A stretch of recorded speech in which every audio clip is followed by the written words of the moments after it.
Cousin that lives in Montreal, not to brag, but I was hanging out there recently and she gave me some simple instructions. I thought they were simple. You would have thought they were simple. I was hanging out there and she said that she was leaving for work at 7 o'clock in the morning. Her husband John was leaving for work at 8 o'clock in the morning. Their son Jackson was leaving for work at 9 o'clock in the morning. And I was leaving at 10 o'clock in the morning.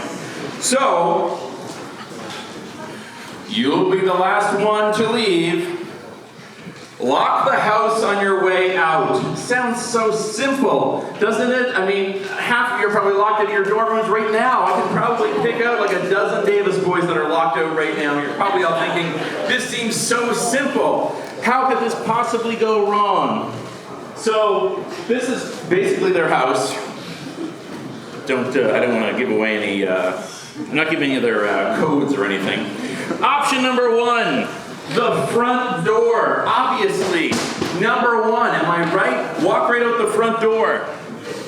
The problem is, the front door has got a regular deadbolt on top of it, and then there's a no-lock doorknob underneath. So if you're following this, I can unlock the deadbolt from the inside, but then what do I do when I'm outside? I don't have a key to this door. So I can't lock from the outside. The front door is a waste of my time. Luckily, there's other doors to get through. Moving on. Option number 2, the door to the garage. Also on the front of their house is this little door that goes into their garage. The bottom one is a lockable knob. Success, am I right? Story over. I can just lock it and slam the door behind me, and away I go.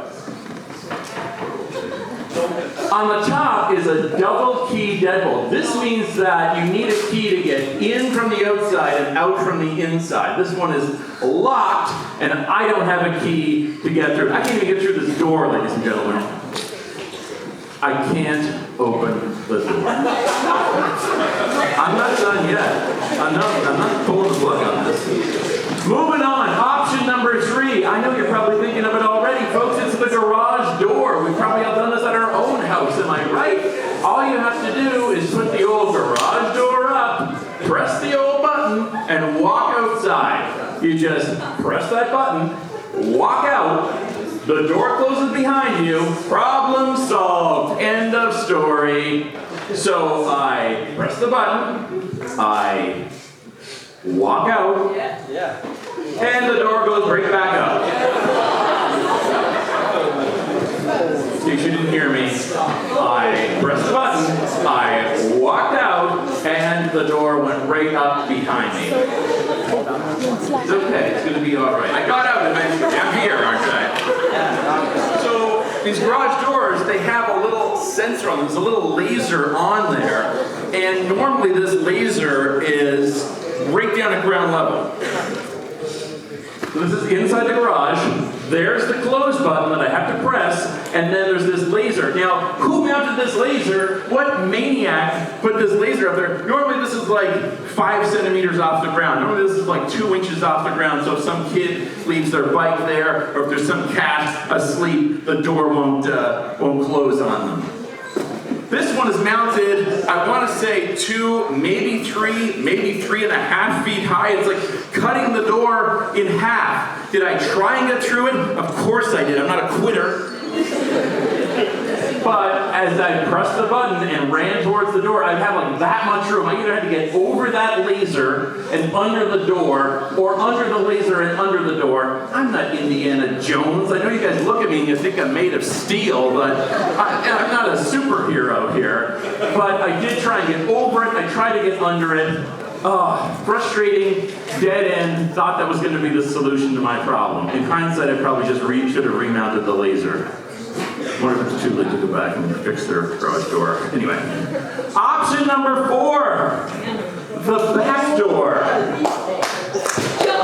Inside their garage, there is a back door that leads to the outside. At least it's a start, people. At least I'm getting somewhere. The bottom one, lockable knob. The top one was a deadbolt. I don't care. I'll just leave that wide open. Why not? But the bottom one, you click lock on that baby and you close the door. The problem, of course, You're in the backyard. I'm not even out of the house yet. I'm trapped. I'm in their backyard now. And that backyard has a fence, and that fence sucks. So this fence, now, if it was shorter, I could probably navigate it a little bit, but this is a huge fence. I'm a tall guy, and for some reason, Thomas is walking right in front of me right now while I'm trying to finish this sentence. He apologizes. This fence, that's my car up there in the top left corner, by the way. That's what I'm trying to get. That's the old destination there, right there, people. But I'm trapped in the backyard. 3 things went through my mind at this moment, okay? Number 1, there's no going back, people. I'm locking that door, and then I'm trapped in the backyard. I'm either going to survive there or I'm not. You know what I mean? There's no going back into that house.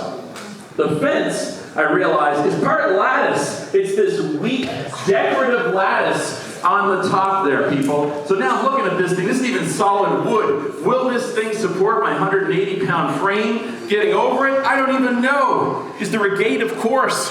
But it's locked, like everything else.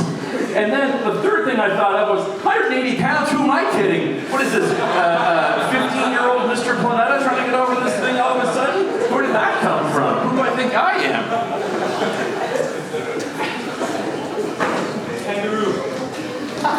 I'd like to tell you that I made it over the fence unscathed.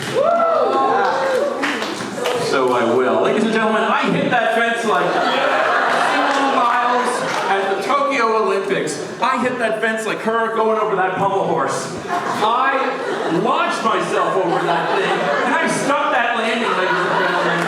I did.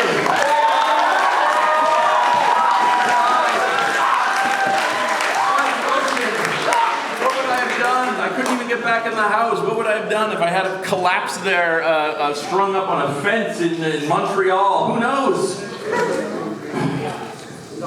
The lesson to this, people, is plan ahead, okay? I know sometimes it sounds like easy instructions, but looking over some of these exams, I can tell people just can't follow simple instructions. You gotta answer 5 and a 7. It's not that hard. I don't know why people are. And check the back page. Oh my God, there were questions on the back page. Why didn't people flip that thing over and just keep going until they saw the end? I literally wrote the end at the end of it. Oh.